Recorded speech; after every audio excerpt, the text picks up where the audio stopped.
En esta oportunidad, un poco siguiendo la tónica de la última vez, tenemos el agrado de contar como expositor al doctor José Antonio Morán, ingeniero físico egresado de la Facultad de Ciencias, que le va a explicar cómo él, después de egresar de Ciencias, logró ir a hacer un doctorado bien pagado, no así nomás, en la Comisión de Energía Atómica de Francia, el mayor centro nuclear de Francia y uno de los más grandes del mundo. Todo ello gracias a que, lo expliqué la vez pasada, luego del encuentro científico internacional, un grupo de franceses vino, le encantó la idea de cooperar con el Perú, organizó cursos especializados llamados SPECTA, y en uno de esos pues vino un profesor, conoció a José Antonio Morán, quien explicó su trabajo, y finalmente se encontró allá haciendo un doctorado muy importante en un tema que es de suma actualidad, el grafeno y estos microscopios especiales que usan el efecto túnel, la fuerza atómica, etc. Él justamente le va a explicar el proceso que lo llevó a hacer un doctorado en Francia y luego también, por supuesto, el tema que él investiga. Ustedes deben tomar nota para que les sirva como experiencia y puedan ustedes también de repente ir a esos países a hacer el doctorado y bueno, tener un campo de acción mucho más amplio de lo que tendrían si uno no sale del país. Entonces, con ustedes, José Antonio Morán Mesa, quien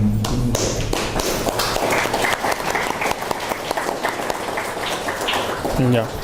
Entonces voy a hablar acerca de mi experiencia en Francia, ¿no? Entonces todo comienza con unos antecedentes, ¿no?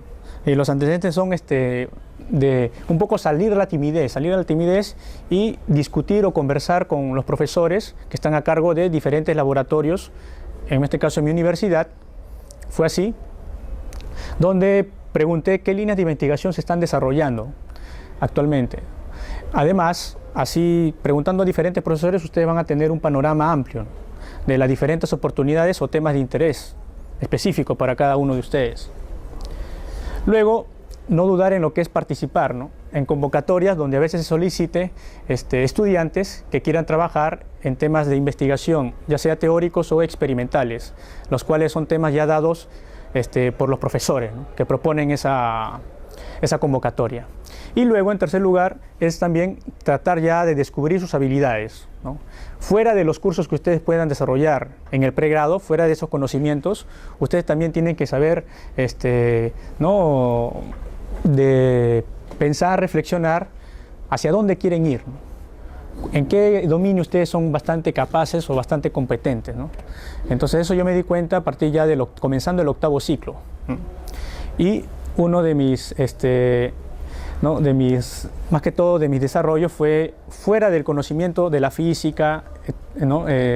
También un poco de electrónica, fue la instrumentación científica, es decir, de medir propiedades físicas usando la electrónica, ¿no?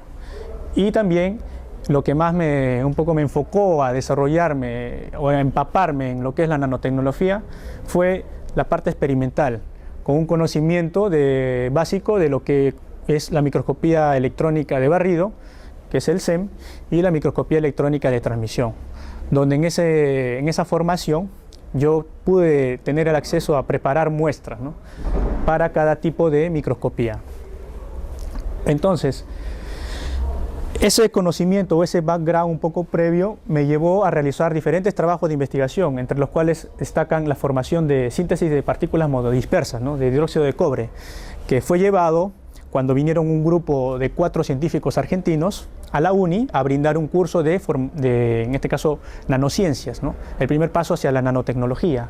Y ahí presenté un póster, presenté un trabajo, que el trabajo consistía en obtener esas partículas, y aquí podemos ver, ahí yo vi diferentes tipos de caracterización que se realizan a los materiales. Uno es la difracción de rayos X, ¿no? Donde muestro las diferentes fases de esas nanopartículas, y la otra, la microscopía electrónica de transmisión, donde yo puedo ver cuál es la morfología, si son esferas, si son cuadrados, ¿no? O forma piramidal, y además también el tamaño, ¿no? Luego, parte de esa formación, continué en ese camino, en esa dirección, y aquí se me presentó la convocatoria que les mencionaba, ¿no? De que necesitaban estudiantes motivados para trabajar en la síntesis de nanopartículas de plata. Y ese trabajo lo desarrollé con un colega y llegamos a obtener estas nanopartículas, ¿no? Acá muestro la imagen de microscopía electrónica de transmisión. Estas nanopartículas se oscilan entre el tamaño entre 20 y 40 nanómetros, ya que muestro un patrón de difracción, ¿no? Cuando el microscopio electrónico opera en ese modo. Este trabajo llegó a publicarse en la revista de la Sociedad Química del Perú. Entonces, estos dos trabajos serán en la línea de, más que todo, de nanomateriales, más que todo, ¿no? Y luego, también tenía esas habilidades en instrumentación electrónica y estudié lo que llamamos un diapasón piezoeléctrico de cuarzo, ¿no? Bajo la dirección del doctor Abel Gutarra. Ese diapasón piezoeléctrico se comporta como un oscilador armónico, ¿no? Si uno aplica una tensión sinusoidal a ese material piezoeléctrico, ese material se va a deformar también, ¿no? De una manera sinusoidal o oscilatoria. Entonces, para que vean un poco qué consiste este diapasón, esto se encuentra en los relojes antiguos, donde aquí podemos ver nosotros este cristal de cuarzo, ¿no? Se utiliza como base de tiempo, ¿no? Al desencapsularlo, aquí tenemos el capsulado, ¿no? Acá está el orden de magnitud, que es algunos milímetros. Y luego, si uno desencapsula, tenemos estos dos bracitos, ¿no? Los cuales, si uno aplica aquí una tensión, estos dos bracitos se deforman de esta manera, ¿no? Uno hacia acá, otro hacia acá, o sea, en movimientos opuestos. Y se le ha asociado un modelo mecánico, ¿no? Entonces, este sistema mecánico posee una frecuencia de resonancia, ¿no? La cual uno la encuentra aplicando una tensión, un voltaje donde variamos la frecuencia, ¿no? Aquí tengo la variación de la frecuencia y aquí tengo cómo varía la amplitud de oscilación de cada brazo, ¿no? En este caso, a esta frecuencia donde la amplitud es máxima se le llama frecuencia de resonancia, ¿no?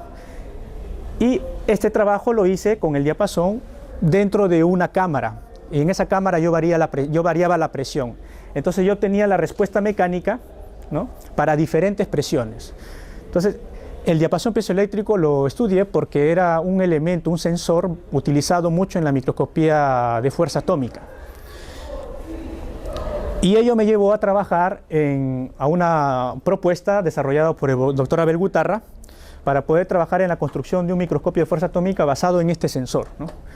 Entonces, aquí muestro, ¿no?, un esquema, un diagrama esquemático del microscopio de fuerza atómica. Acá tengo el diapasón de cuarzo y acá tengo una punta que yo he pegado, ¿no?, en uno de los brazos, como aquí lo pueden ver, ¿no? Este es un brazo del diapasón y acá tengo una punta de tungsteno. Es esa puntita la que va a interaccionar con la superficie, ¿no? Y la punta va a sentir fuerzas. Se va a desarrollar fuerzas de interacción, ya sea de naturaleza atractiva o de naturaleza repulsiva. Y esas fuerzas externas me van a modificar el comportamiento mecánico de ese resonador. O sea, al haber una variación de las fuerzas, yo como mido esa variación de las fuerzas, midiendo ese cambio en la frecuencia de resonancia del sensor, ¿no? Entonces, en mi trabajo inicialmente aquí fue de desarrollar curvas de aproximación y alejamiento, ¿no? Aquí pueden ver la muestra de grasa de vacío. Esta es la variación de cómo varía la amplitud de cada brazo cuando yo acerco la punta hacia la superficie, que es la grasa de vacío es una superficie, una muestra blanda, ¿no? Entonces, aquí se ve que el camino durante el acercamiento y durante el alejamiento es diferente. Es decir, hay un efecto de histéresis en ese ensayo, ¿no? Y luego también hice el mismo procedimiento de acercamiento y alejamiento, pero ya trabajando con una superficie de cobre donde muestra un efecto de histéresis diferente. Entonces, con eso tú estás preparando tu instrumento para sentir, digamos, una variación. Claro, o sea, más que todo, esas fuerzas de interacción también te modifican la amplitud de la oscilación del sensor, ¿no? Pero más que todo actúan, ¿dónde? Actúan en la punta, ¿no? Esa punta es una punta muy fina donde los átomos más próximos a la superficie son los que interactúan, los que presienten mayor interacción. Entonces, esos trabajos, diferentes trabajos previos, me dieron la oportunidad de poder tener esa competencia en realizar un doctorado. Entonces, llegó el evento Espectro 2009, ¿no? Y aquí había una conferencia dada por Jacques Cousty, que es mi director de tesis, que fue mi director de tesis, ¿no? Y el tema era microscopía de fuerza atómica en modo contacto. Además, también se iba a desarrollar un taller, ¿no? Y este taller era poder ya trabajar con un microscopio de fuerza atómica real y obtener una topografía en este caso fue de un disco de DVD, y medir la topografía de los pitch, las dimensiones, ¿no? Entonces eso lo observé en vivo y me fascinó bastante porque yo estaba en la parte del proceso de construir, pero o sea, el investigador ya trabajaba ya con equipos, ¿no? Entonces eso fue que me animó bastante. Al final de la conferencia no dudé en acercarme, preguntarle, porque yo tenía una lista de preguntas, ¿no? Una lista también de cuáles son los puntos críticos de un AFM para poder desarrollarlo, ¿no? Entonces fue que me explicó, fuimos a una pizarra, comenzamos a discutir, yo mi punto de vista, él su punto de vista, y me clarificaba, ¿no? O sea, yo también tenía una idea, llegaba hasta una limitación, pero él un poco me abría el campo. Entonces me hacía entender muchas dudas que yo tenía en ese momento. Y fue... La ventaja que tiene cuando uno cuenta con expertos, investigadores alrededor de uno, ¿no? Claro, o sea, te genera un campo amplio, ¿no? Te expandes, ¿no? Te dan soluciones también. Para avanzar. Sí. Eso es lo que encontré ahí. Encontré bastantes respuestas. Entonces, Jacques Cousty, el doctor Jacques Cousty, fue que me dijo que había recibido una invitación del doctor Estrada para poder visitar la uni. Y también quería ver qué trabajos están desarrollados los estudiantes, ¿no? Entonces, me citaron, llegué ese día, ¿no? Puntual, y él estaba paseando con el doctor, acompañado del doctor Estrada y visitando los diferentes laboratorios que hay en la Facultad de Ciencias. Y ahí fue donde llegó a donde yo trabajaba, le mostré el sistema, le mostré los resultados, por qué le interesan los resultados que yo había obtenido. Vio los resultados y se quedó maravillado. Y después, a ver, ¿cuál es tu sistema, no? Le mostré el sistema y también se quedó asombrado. ¿Por qué? Porque mi sistema consistía no en grandes, ¿no? Equipos, ¿no? Avanzados, simplemente eran equipos sencillos, ¿no? Pero mis mediciones eran confiables, ¿no? Los resultados eran lo que importaba. Y hice la puesta en funcionamiento de mi sistema para obtener esas curvas que yo le he mostrado, ¿no? De respuesta de ese diapasón, y se quedó sorprendido y me hizo unas preguntas un poco más acerca cómo funciona un microscopio de fuerza atómica, ¿no? Cómo forma una imagen. Entonces eso yo ya tenía un background, tenía ya conocimiento, había leído bastante, ¿no? Entonces fue así que él vio el interés, vio los trabajos que yo había hecho, no solamente basado en la microscopía de fuerza atómica, sino también en los otros trabajos acerca de la observación de objetos de escala nanométrica, de cómo formar, ¿no? A partir de la síntesis, ¿no? Química de formar esos nanoobjetos. Entonces, esos trabajos fueron los que también me ayudaron a postular como un candidato para una posición doctoral. Y fue así que me propuso realizar la tesis doctoral con él, si le interesaba, me dio el tema y yo dije, por supuesto, no voy a decir que no. Entonces, luego ya pasó un proceso para poder enviar todos estos documentos, los primeros requisitos que piden para postular, ¿no? Que son tu currículum vitae en inglés, ¿no? Una carta de motivación, o sea, ¿por qué tú quieres realizar esa tesis, ¿no? ¿Por qué te interesa, ¿no? Y también los trabajos iniciales de investigación previos, que es lo que cuenta, para que tengan ellos más que todo un perfil del profesional que va a trabajar con ellos, ¿no? Con su equipo. Y también quieren ver si eres un estudiante aplicado. Para ello te piden tu constancia de notas durante los 3 últimos años del pregrado y también cartas de recomendación de profesores, ¿no? Y esa carta de recomendación lo obtuve de los profesores con los cuales yo había trabajado, ¿no? En vivo durante esos proyectos. Entonces, hubieron 2 convocatorias. La primera convocatoria no la pude alcanzar porque me pedían el grado de maestro, no la tenía. Entonces era una financiación completa que iba a obtener, ¿no? Para los 3 años. Pero luego se abrió otra convocatoria y en la segunda convocatoria ya la financiación no era por los 3 años de doctorado, sino solamente por 2 años, ¿no? Y además que mis trabajos de investigación, esos 3 trabajos de investigación, equivalían a un trabajo de maestría o de Máster 2 que se lleva en Francia.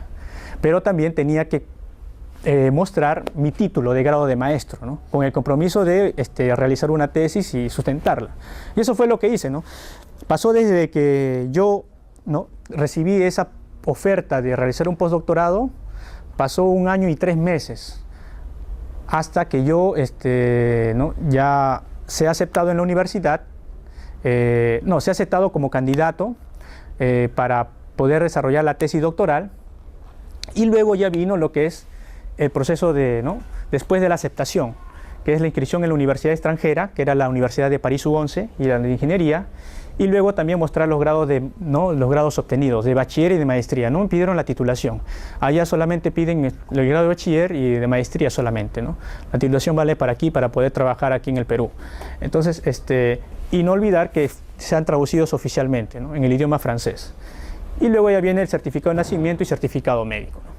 Porque cuando uno va a un trabajo a un centro de investigación, siempre te evalúan de manera completa, ¿no?, para que tú estés sano, y aparte que también verifican bastante, se preocupan de los riesgos de seguridad, ¿no?, de los establecimientos, ¿no?, para que tú puedas trabajar tranquilo y no sufras ningún accidente también. Bueno, entonces de ahí ya viene ya el proceso ¿no?, del viaje, ¿no?, el pasaporte, y viene la visa. Entonces fue así de esa manera mi experiencia de poder realizar ese doctorado, y siempre nunca duden de ser, si ustedes están motivados y aparte, si les apasiona, ¿no?, lo que ustedes hacen, a ellos bastante les encanta de que una persona sea dinámica, que trabaje, que sea activo, ¿no? Entonces, eso también les genera a ellos, ¿no?, un modo de que tú eres competente y tú vas a lograrlo, ¿no? Entonces, genera ya un perfil. Bueno, aquí agradezco a todas las fuentes de financiamiento, también agradezco al Consejo Nacional de Tecnología y aquí todas las entidades que contribuyeron, porque ahí en el extranjero también invierten dinero para poder hacer el mantenimiento de equipos, la electricidad, etcétera, instalación, seguridad, etcétera. Y bueno, aquí presento él es mi director de tesis, François Puissy, Robert Baptiste, quienes estuvieron presentes en el evento Spectra 2009, ¿no? Y aquí este es el equipo de trabajo, ¿no? Estos son los miembros de mi equipo de trabajo. Aquí está el evento Spectra que desarrolló, ¿no?, con mis compañeros, también otros colegas, y aquí hay algunos enlaces de interés, ¿no? Muchas gracias por su atención.